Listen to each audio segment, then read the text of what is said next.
यवतमाळ शहरातून एक मोठी बातमी येत आहे। यवतमाळ शिवसेनेच्या 2 गटात मोठा राडा झाल्याची धक्कादायक घटना घडली।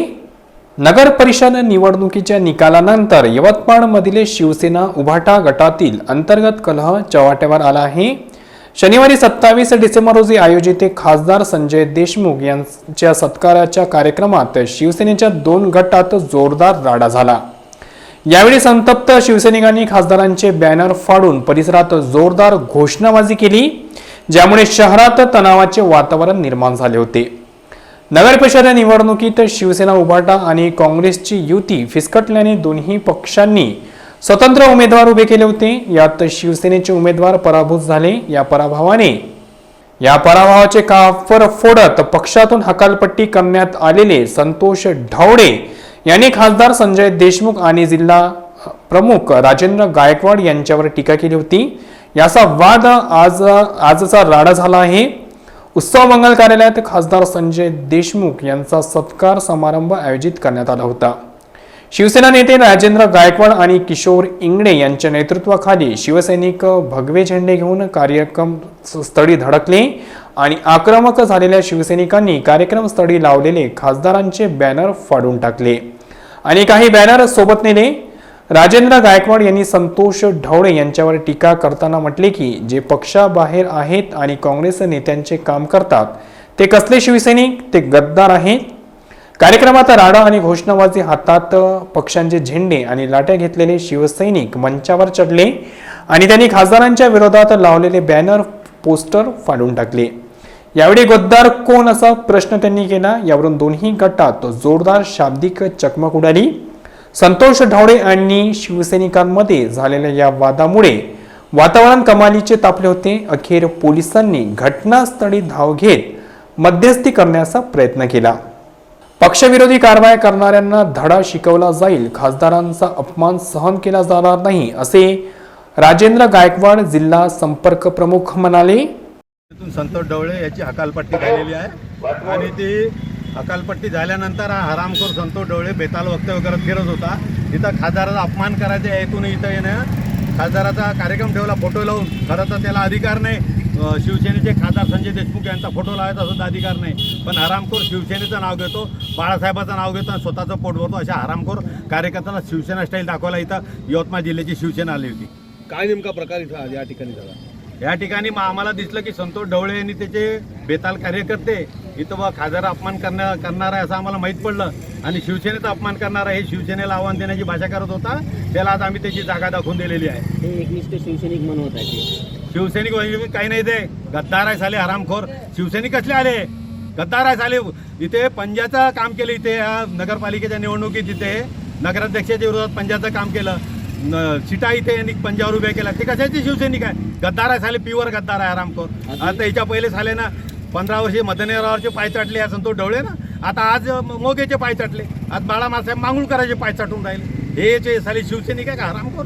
अजूनही ते शिवसेनेत आहेत। हो, हकालपट्टी झाली त्याची, अधिकृत सामनामधून घोषित झाला आहे संतोष ढवळे आणि त्याच्या सहकार्याची हकालपट्टी झाली आहे म्हणून, आणि आता त्यांनी शिवसेनेच्या नादी लागून हा इशारा देत आहे। तर पराभवाला जबाबदार असणाऱ्यांचा आम्ही निषेध करत होतो, मात्र हुकुमशाही पद्धतीने आमचा आवाज दाबण्याचा प्रयत्न होत आहे, असे संतोष ढवळे म्हणाले। मांगुळकर यांच्याशी सलगी केल्याचाही आरोप त्यांनी या ठिकाणी केलेला आहे। सर्वप्रथम यवतमाळ नगर परिषद 2025 या निवडणुकीमध्ये खासदार संजयजी देशमुख हे विदर्भाचे नेते आहात। मी 35 वर्ष शिवसेनेचा एकनिष्ठ कार्यकर्ता आहे। आजपर्यंत चुकलो नाही, भविष्यात चुकणार नाही। 3 वर्षा पहिले खासदार या ठिकाणी आले, त्यांनी आम्ही जीवाची बाजी करून त्या ठिकाणी निवडून आणलं। त्यांना तिकीट मिळाल्यानंतर सगळ्यात प्रथम बळी मला केलं, माझं जिल्हा प्रमुखपद केलं, तरी मी नाराज झालो, कारण उद्धव साहेबांना आलेलं संकट हे सगळ्यात मोठं, आमच्यावरचं संकट हे कमी होतं। म्हणून आम्ही उद्धव साहेब, बाळासाहेब आणि मातोश्रीकडे पाहून आम्ही निर्णय घेतला की उद्धव संजय देशमुख निवडून आणायचं। सगळ्या मी आणि माझ्या कार्यकर्त्यांना रक्ताचं पाणी केलं। मी सुद्धा यवतमाळ विधानसभा लढलेलो आहे। 54,000 मतं मिळाले, फक्त 1200 मतांनी पराभूत झालो होतो। दुसरी निवडणूक मी 40,000 मतं घेतली। कोणी म्हणत असेल का भ्रष्टाचारी, मी त्या लोकांना सांगतो माझी प्रॉपर्टी ज्या ठिकाणी असाल तुम्ही शोधा, मी तुमच्या नावाने 7/12 उद्या करून देतो। उद्या मी रजिस्टर बसतो, जे कागदानं त्यांना माझ्या नावाचे प्लॉट करून देतो, सगळे प्लॉट, शेती, स्विस बँकेचा पैसा सगळं करून देतो. आज- एक आणि आजच्या निवडणुकीमध्ये आम्ही सन्माननीय खासदार संजयजी देशमुख यांनी अभूतपूर्व यश काँग्रेस सरकारनं तोडलं. मला त्यांनी समितीमध्ये घेतलं, संपर्क घेतलं, जिल्हा प्रमुख घेतलं. आम्ही कीर्ती गांधी, बाळासाहेब आणि काँग्रेसचे नेते आम्ही सगळे पदाधिकारी बसून युती केली. मग संजय देशमुखही आले, त्यांनी फायनल केलं. त्यांनी सांगितलं पत्रकार परिषदेमध्ये का युती झाली, अध्यक्षपद काँग्रेसचा 20 ते 22 सीटा आम्हाला दिल्या. यांनी असं काय केलं? रात्रभर कोण्या पक्षाची जुळाजुळ केली, कोणाकडनं आर्थिक लाभ घेतला. आणि त्यानंतर युती तोडल्यानंतर फक्त 12 लोक शिवसेनेचे होते जे आंदोलनामध्ये होते. 23 लोक असे होते की ज्यांनी शिवसेनेचे कधी आंदोलनामध्ये नाही आहे, त्यांना उमेदवारी दिली. ज्यांनी इतर पक्षांना नाकारलं त्यांना उमेदवारी दिली. माझं म्हणणं आणि संजय देशमुखचं म्हणणं एकच होतं की 8 सीटाच्या वर आलं पाहिजे. खासदार आहे, खासदाराचा अपमान होता का म्हणे, असं ठरवणं का चुकी आहे, गुन्हा आहे का? आणि मी त्या दिशेने पाऊल टाकले. यांनी रात्रभर तिथे तोडून टाकली, मलाही बोलवलं नाही, कोणाला सांगितलं नाही. आणि मग काहीतरी ते प्रकार घडला आणि आम्ही निवडणुकीला समोर गेलो. मी 8मध्ये दिनेश इंगळेची धर्मपत्नी जयश्री इंगळे यांना आम्ही म्हटलं त्या देशमुखला तिकीट देऊ नका. त्याचा नातेवाईकाचा संजय देशमुखचा तुषार, त्या मम्मीला तिकीट दिली. त्याचं वय वर्ष 61. मी त्यांना म्हटलं का संजय कोल्हे आहे, छोट्या फरकाडे आहे, दिनेश इंगळे यांच्या धर्मपत्नीला तिकीट द्या आणि सगळे मिळून आणू, पुढच्या त्याचा विचार करू. परंतु त्यांना तिकीट दिली. त्यांना किती मिळाले मतं? 800-900. दिनेश इंगळेच्या पत्नीला किती भेटले? जयश्री इंगळेला 1609. त्याच्यानंतर ज्यांनी उमेदवारी दिली होती मागं नाही, मी तिने भाजपला निवडून आणला. जिल्हा सरपंच सदस्य मी त्याचं केलं, उषा भगत, त्याला तिकीट दिली. त्यांना आमचे दोन्ही उमेदवार पाठच्या पडले, तिली मशाल दिली. त्या लोकांचा प्रचार कसा करणार आम्ही? त्याच्यानंतर मी अपक्ष राहिलं असतं 2-3 दिवस भेटले असते म्हणून पंजावर उभं केलं आणि आम्ही पत्रक छापलं की जर हे निवडून आले किंवा पराभूत झाले ते शिवसेनेचे राहतील. म्हणजे पंजा घेणार, मी पंजामध्ये गेलोच नाही. नंबर 11मध्ये बीटेक झालेली जे राऊत आहे तिला केलं, आम्ही मदत केली. तिलाच 950 मतं पडली. विकी राऊत 50 मतं पडला. त्यांचे दोन्ही माणसं उभे केले. आजच्या घटनेमुळे जे काही तुम्ही जो सत्काराचा कार्यक्रम जो आयोजित आहे, आज संपर्क प्रमुख जे आहेत आणि जिल्हा प्रमुख आहे यांचा याच्यावरती विरोध होता. काय नेमकं तुमची नाही, भूमिका? आम्ही सन्माननीय जिल्हा संपर्क प्रमुख आपले जे आहे आपले संजय देशमुख यांनी अभूतपूर्व यश मिळालं. त्यांचा कुठंतरी सत्कार झाला पाहिजे. त्यांनी खूप मेहनत घेतली, परिश्रम घेतले आणि त्यांच्या या मेहनतीला फळ आलं म्हणून सत्कार घेणार होतो आम्ही. परंतु सत्कारमूर्तीकडे निरोप पाठवला, आम्ही काय तज्ज्ञ मंडळी पाठवले, फोन केले, पण ते आले नाही आले. तर आता हे लोक आले, संपर्क प्रमुख, जिल्हा प्रमुख. त्यांना म्हटलं तुमचं काय म्हणणं आहे सांगा, मला समजून सांगा. तर त्यांनी काही सांगितलं नाही, ते आतमध्ये गेले. मी माझ्या लोकांना सांगितलं आपण एकनिष्ठ शिवसैनिक आहे, तेही आपल्याच पक्षाचे आहे, काही वादविवाद करू नका, त्यांना जे करते करा. लोकशाहीमध्ये उपवासात्मक आंदोलन करणं हा आमचा धर्म आहे, तसा त्यांचाही आहे. पण त्यांनी काय केलं, आम्ही सत्कार मूर्तीचे फोटो लावले, त्यांनी फोडून टाकले, तोडून टाकले. त्या अपमान त्यांनी केला का आपण सन्मान केला? हे आता वंदनीय बाळासाहेब ठाकरेच्या मातोश्री आणि उद्धव साहेबांनी ठरवायला पाहिजे. एकनिष्ठ कोण आहे यांनी ठरवायला पाहिजे. मी जर असेल गद्दार तर मला पक्ष हकालपट्टी करा, आणि हे जर गद्दार असेल संजय देशमुखपासून राजेंद्र गायकवाड, किशोर इंगळे, त्याच्यासोबत जेवढे चेहरे आहे ते जर गद्दार असेल, आजच गाडगे महाराज अभियान साफ करा. आम्ही यवतमाळची जबाबदारी घ्यायला तयार आहे.